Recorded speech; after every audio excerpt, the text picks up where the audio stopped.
Welcome to Cartoon Terrors.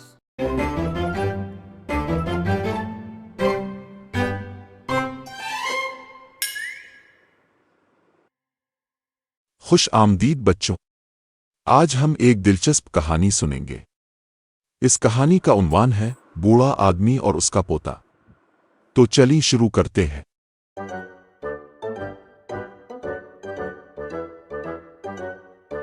آج میں تمہیں ایک پرانا راز بتانے والا ہوں۔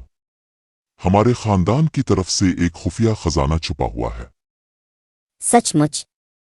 کہاں چھپا ہوا ہے دادا؟ یہ خزانہ ایک قدیم نقشے میں چھپا ہے جو میرے پاس ہے، لیکن یہ نقشہ کہیں گم ہو گیا ہے۔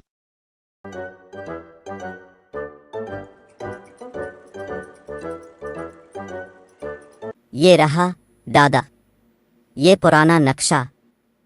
الف ہے، یہی وہ نقشہ ہے جس کی ہمیں تلاش تھی، لیکن یہ سمجھنا ضروری ہے کہ اس نقشے میں کچھ پراسرار علامتیں ہیں۔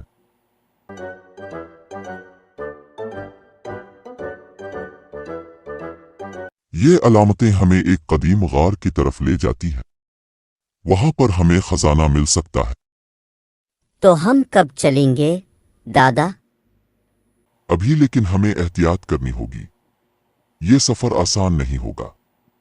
دادا، ہمیں راستہ کیسے معلوم ہوگا؟ یہ نقشہ ہمیں راستے پر رہنے میں مدد کرے گا، اور ہم خود کو تیار کر کے چلیں گے۔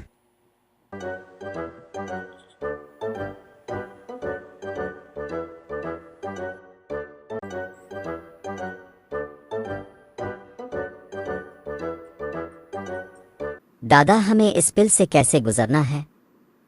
ہمیں مل کر سوچنا ہوگا۔ ہم اس چھوٹے سے درخت کے ٹکڑے کو پل کے طور پر استعمال کر سکتے ہیں۔ دادا، یہاں بہت تاریکی ہے۔ ہمیں چراغ کی ضرورت ہے۔ میں نے بیگ میں ایک چراغ رکھا ہے۔ یہ کیا ہے دادا؟ یہی وہ خزانہ ہے۔ چلیے اس صندوق کو کھولتے ہیں۔ یہ بہت خوبصورت ہے۔ ہاں، لیکن یہ سب ہم نے مل کر پایا ہے۔ پوتے، تم نے ثابت کر دیا کہ محنت اور صبر سے سب کچھ حاصل کیا جا سکتا ہے۔ اور دادا، ہم نے مل کر اس خزانے کو پایا ہے۔ تو بچوں، آج کی کہانی ہمیں سکھاتی ہے کہ محنت، صبر اور تعاون سے ہم بڑے کام کر سکتے ہیں۔ ہم امید کرتے ہیں کہ آپ کو یہ کہانی پسند آئی ہوگی۔